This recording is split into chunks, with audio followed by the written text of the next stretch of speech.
This P1101 repairing video is dedicated to Acura's drivers. If your Acura is getting a P1101 error code, this video is going to show you 2 practical solutions to fix the error code at home. Use the Zeus app to scan your vehicle and see the error code P1101. It means that the PCM detected a discrepancy with the voltage from the MAF sensor.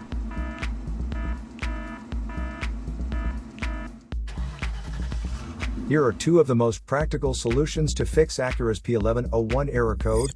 Method A, MAF Sensor. Carefully remove the MAF sensor from your car and do a quick inspection around. The wire inside often gets dirty and needs to be cleaned. You can spray the MAF sensor cleaner onto the wire perpendicularly to the ground, so that it won't damage the MAF sensor. Reinstall the MAF sensor back in the car after it gets dry.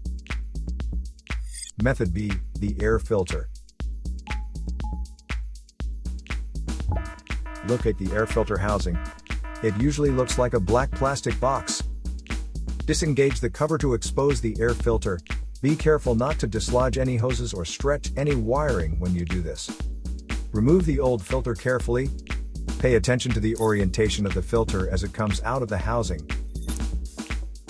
Clean out any excess dirt or debris inside the compartment before installing the new filter.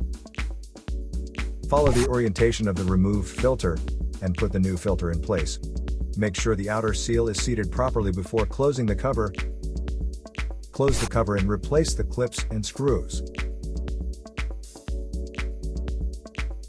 So here are 2 of the most practical solutions to fix Acura's P1101 error code. After the repair, you can now use the Zeus app to clear the error code. And tap the rescan button one more time to make sure everything is fine with your vehicle.